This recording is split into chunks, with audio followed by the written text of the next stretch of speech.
On the 6th of April 1994, the biggest, most systematic and effective genocide was unleashed in the Central African country of Rwanda. And here we are standing where 258,000 bodies are buried beneath these several rows of mass tombs.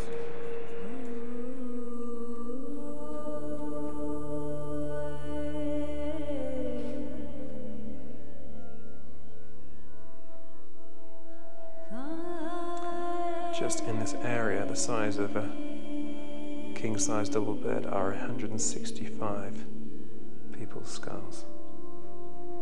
Don't know what to say.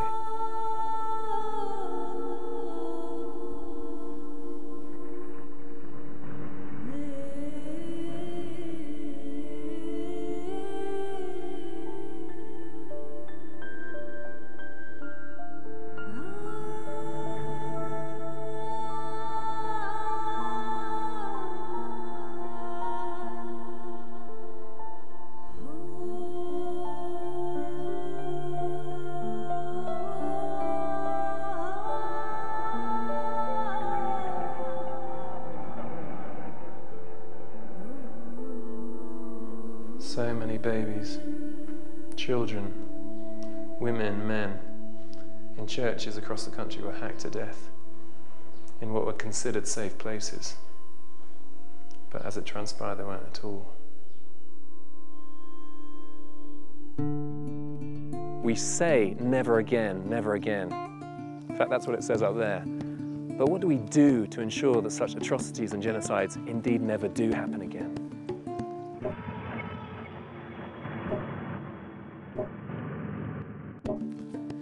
These three charred and blood-spattered rooms are the remains of what was a petrol station in which 100 kids from the local school were forced inside by the militants.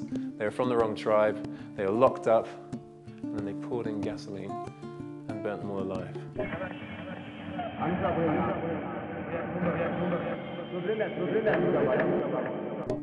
We say that we're pro-life, but what kind of life is it that we defend?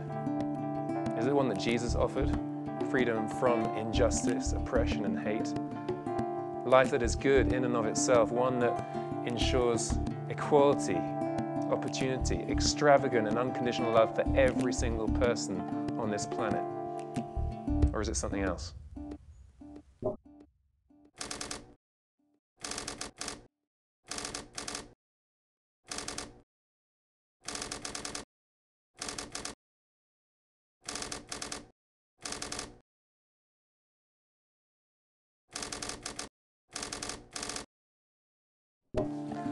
All too often, we end up defending our viewpoints, our lives and privilege, and not the lives of the defenseless. Life to the full is not just a promise for those of the same ethnicity, skin color, gender, political persuasion, nationality as you. It's open to everyone.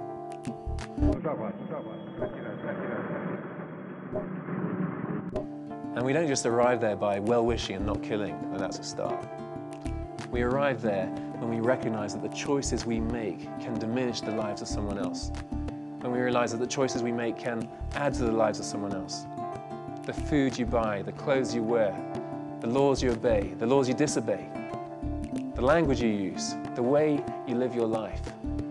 It all starts when we make the fundamental and organic shift in our thinking and see ourselves as connected in a way that we are meant to be from the very beginning. We're forever linked, bound by the same creator on the same planet. And our destinies and histories cannot be divided. What happens to one affects another. And you may live thousands of miles away from such grim scenes as this, but remember, we're never so far away. Ubuntu. I am because you are. And this word isn't just an idea or saying out here. It's a philosophy of life. It's the worldview of choice. My very existence is caught up in yours. I cannot fully live unless you fully live.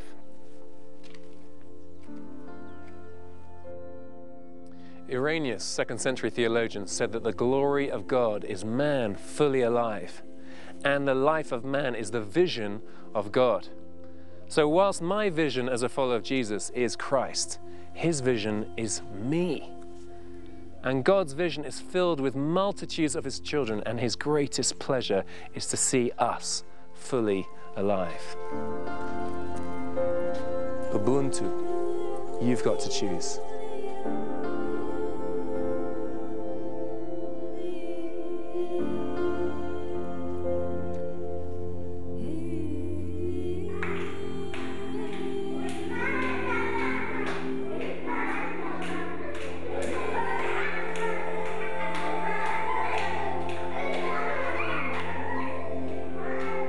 Choosing life means seizing the day, seizing the hour, seizing the moment to choose what ensures life, possibility, worth, and dignity for everyone. Instead of curses, blessings.